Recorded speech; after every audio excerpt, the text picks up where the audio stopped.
السلام علیکم دوستو۔ بسم اللہ الرحمن الرحیم۔ السلام علیکم ناظرین، امید کرتا ہوں کہ آپ سب دوست خیریت و عافیت سے ہوں گے۔ اللہ پاک سے دعا ہے کہ اللہ پاک آپ کے تمام جائز خواہشات کو پورا فرمائے، آمین۔ ناظرین، آپ دیکھ رہے ہیں یسریٰ نیٹ ورک چینل۔ آپ سب دوستوں کا ہمارے چینل میں دل کی گہرائیوں سے خوش آمدید۔ نافرمانی کا انجام۔ حضور اکرم صلی اللہ علیہ وسلم فجر کی نماز کے بعد اصحاب کرام رضی اللہ تعالی عنہم اجمعین سے دریافت فرما لیا کرتے تھے کہ تم میں سے کسی نے کوئی خواب دیکھا ہے؟ اگر کسی نے دیکھا ہوتا تو آپ صلی اللہ علیہ وسلم اس کی تعبیر فرما دیا کرتے تھے۔ چنانچہ ایک مرتبہ جب آپ صلی اللہ علیہ وسلم نے صحابہ رضی اللہ تعالی عنہم اجمعین سے دریافت فرمایا اور کسی نے بھی خواب کا تذکرہ نہ کیا تو حضور اکرم صلی اللہ علیہ وسلم نے ارشاد فرمایا کہ آج میں نے ایک خواب دیکھا ہے کہ دو آدمی میرے پاس آئے ہیں جو میرا ہاتھ پکڑ کر مجھ کو ایک مقدس سرزمین کی طرف لے چلے ہیں۔ کیا دیکھتا ہوں کہ ایک شخص وہاں بیٹھا ہوا ہے اور دوسرا ہاتھ میں زنبور لیے ہوئے کھڑے کھڑے اس بیٹھے ہوئے شخص کے کلے چیر رہا ہے، اور جب ایک کلہ گدی تک چیر جاتا ہے تو دوسرے کلے کے ساتھ بھی یہی معاملہ کرتا ہے، اور اتنی دیر میں اس کا پہلا کلہ درست ہو جاتا ہے، مگر وہ شخص پھر اس کے ساتھ یہی عمل کرتا ہے۔ یہ دیکھ کر میں نے دریافت کیا، آخر یہ کیا بات ہے؟ تو وہ دونوں کہنے لگے، آگے چلیے۔ ہم آگے چلے تو ایک ایسے شخص پر سے گزر ہوا جو لیٹا ہوا ہے، اور دوسرا شخص اپنے ہاتھ میں ایک بھاری پتھر لیے اس لیٹے ہوئے کے سر کو نہایت بے دردی سے کچل رہا ہے۔ چنانچہ جب وہ شخص اس کے سر پر زور سے پتھر مارتا ہے تو پتھر لڑک کر دور جا پڑتا ہے، اور وہ شخص ابھی اس پتھر کو لانے بھی نہیں پاتا کہ اس کا سر پھر درست ہو جاتا ہے، اور پھر وہ اسی طرح اس کا سر پھوڑتا ہے۔ یہ ماجرا دیکھ کر میں نے دریافت کیا کہ یہ کیا قصہ ہے؟ تو وہ دونوں آدمی کہنے لگے، آگے چلیے۔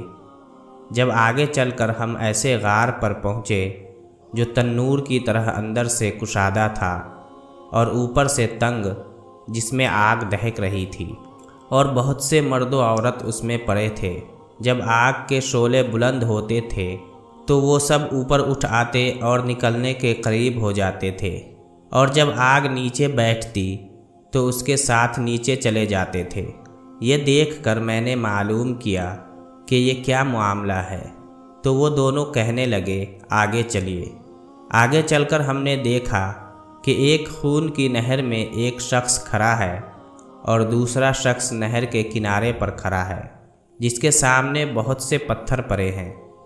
جس وقت اندر والا شخص نہر کے کنارے کی طرف آتا اور نکلنا چاہتا ہے تو کنارے والا شخص زور سے اس کے منہ پر پتھر مارتا ہے کہ وہ پھر اسی جگہ پہنچ جاتا ہے۔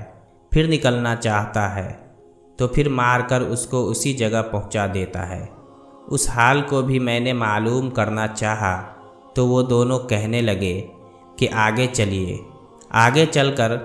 آگے چل کر ہم ایک ایسے سبز و شاداب باغ میں پہنچے جس میں ایک بڑے درخت کے نیچے ایک بوڑھا آدمی اور بہت سے بچے بیٹھے ہیں۔ اسی درخت کے قریب ایک اور شخص بیٹھا ہوا ہے جس کے سامنے آگ جل رہی ہے، جس کو وہ دھونک رہا ہے۔ پھر وہ دونوں مجھ کو اس درخت پر چڑھا لے گئے جس کے درمیان میں ایک خوبصورت مکان تھا۔ وہ دونوں مجھے اس مکان میں لے گئے۔ اتنا عمدہ مکان میں نے کبھی نہیں دیکھا تھا، جس میں بہت سے بوڑھے جوان اور بچے موجود تھے۔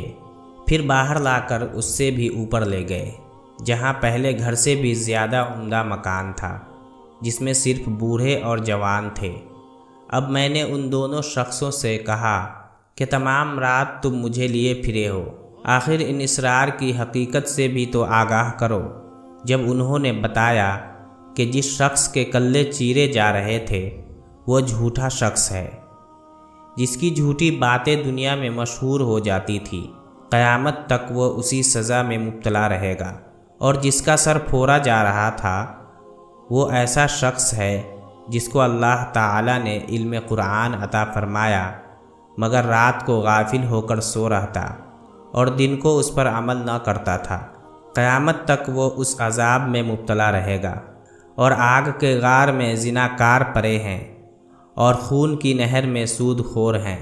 ہاں، وہ بڑے میاں جو سرسبز درخت کے نیچے بیٹھے تھے وہ حضرت ابراہیم علیہ السلام ہیں، اور ان کے گرد لوگوں کی نابالغ اولاد، اور اسی درخت کے قریب جو آگ دھونکنے والا شخص آپ نے دیکھا وہ مالک داروغہ دوزخ ہے، اور وہ درخت کے اوپر والا وہ پہلا گھر جس میں آپ داخل ہوئے تھے عام مسلمانوں کا گھر ہے، اور دوسرا شہیدوں کا ہے۔